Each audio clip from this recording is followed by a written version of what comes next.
Sir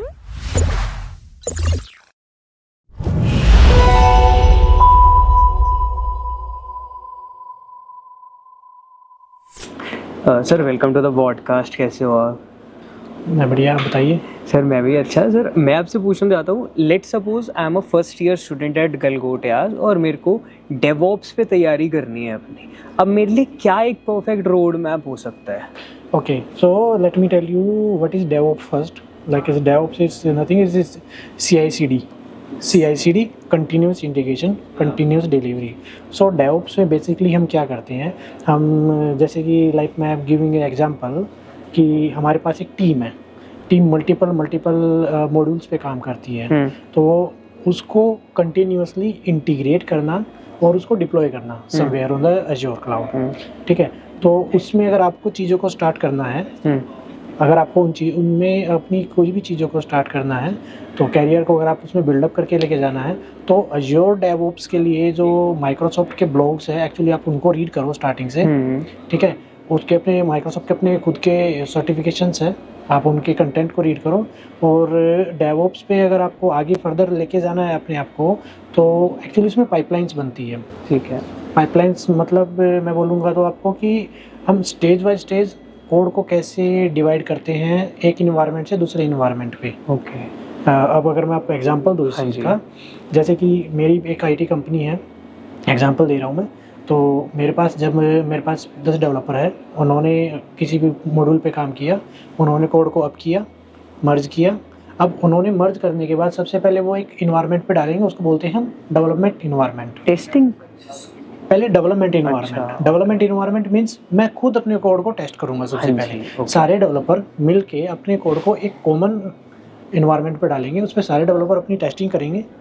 if it's fine then we will move this same build to the test environment. Then we have test team. तो test team फिर उस पर testing करती है, अपनी तरफ से सारे जो सिनेरियो उनके एग्जीक्यूट करती है। उसके बाद जब टेस्टिंग टीम से साइन ऑफ मिल जाता है, then we will move that to the production environment, or you can say the client side. Then client side have its own testing team. They can do their own testings. So actually this is the flow we have in DevOps. But ये तो अपने company level पे बताया ना चीज़ें, but as a fresher अब कोई college में स्टूडेंट पढ़ रहा है, उसके लेवल पे हम कैसे करें कि मतलब चलो मेरे को मास्टर करना है, सीखना है मेरे को डेवऑप्स। आपने बताया माइक्रोसॉफ्ट ब्लॉग्स, वो तो आई बिलीव बहुत अच्छी चीज़ है। सर वो ब्लॉग्स किसके थ्रू लिखे जाते हैं, वो माइक्रोसॉफ्ट ब्लॉग्स? एक्चुअली वो माइक्रोसॉफ्ट के एम्प्लॉइज भी हो सकते हैं, तो उन्हीं के थ्रू से लिखे जाते हैं। बहुत अच्छे तरीके से उनको गाइडेंस दे पाएंगे, proper step by steps guidance होती है उनके अंदर। आप जैसे learn.microsoft.com वेबसाइट है, तो वहाँ पे आप कंटेंट सर्च करोगे, फ्रीली अवेलेबल होता है वो सबके लिए। तो फ्री है तो इजी टू रीच आउट, कोई भी उसको अपने स्टार्ट कर सकता है उसको इजीली। राइट। और जैसे मैं आपको बता रहा था ना कि अगर आपको खुद को स्टार्ट करना है, आप धीरे धीरे ब्लॉग्स पढ़ो, आपने उन चीज़ों में घुसो, फिर उसके बाद आप जैसे स्टार्ट करोगे तो माइक्रोसॉफ्ट का अपना खुद का, जैसे एज़्योर पे भी मतलब आप वहाँ पे अपना अकाउंट बनाओगे तो आपको कुछ फ्री अकाउंट मिलता है कुछ टाइम इंटरवल के लिए, लाइक एज 1 मंथ कुछ फ्री अकाउंट मिलता है। तो वहाँ पे आप अपने छोटे छोटे POCs कर सकते हो। POCs बोले प्रूफ ऑफ कंसेप्ट, मींस आप छोटा छोटा प्रोजेक्ट बना के वहाँ पे डिप्लॉय करके देख सकते हो करते कैसे हैं, जैसे हम गिटहब्स पे बनाते हैं वैसे। Correct GitHub. ओके, तो गिटहब पे जैसे कोड पुश किया गया है तो वो गिटहब से ही आपकी पाइपलाइन बन जाएगी। ओके, ठीक है। तो जब वो पाइपलाइन आप एज़्योर के उस फ्री सब्सक्रिप्शन पे आप ट्राई करके देखोगे तो आप धीरे धीरे चीज़ों को ग्रैब करने स्टार्ट करोगे।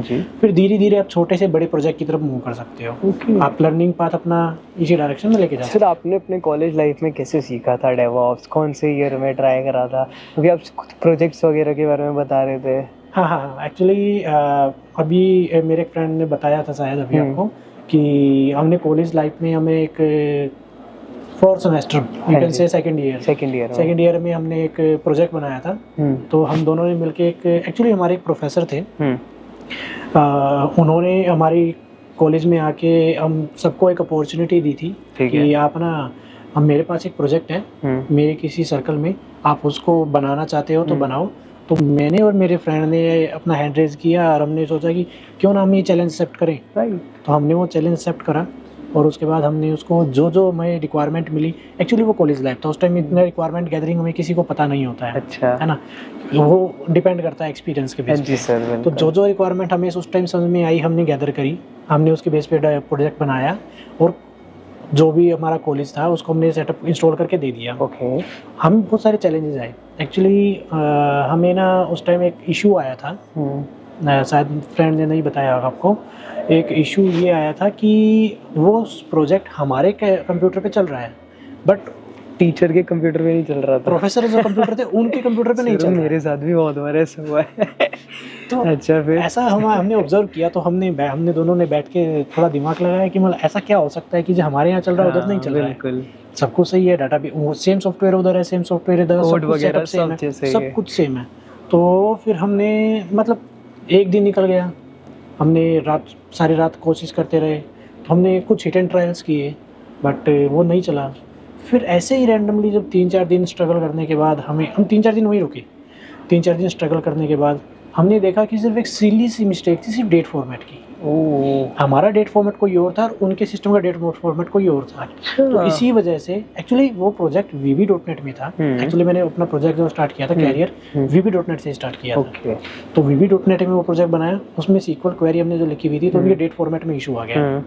तो इस वजह से वो एक ऐसा टाइम था कि हमने ना मतलब लर्निंग, वैसे मैं आपको बोलूँगा तो लर्निंग इतनी, हमने उसमें इतने एफर्ट डाले अपनी तरफ से, तब कहीं जाके हमें कुछ मिला।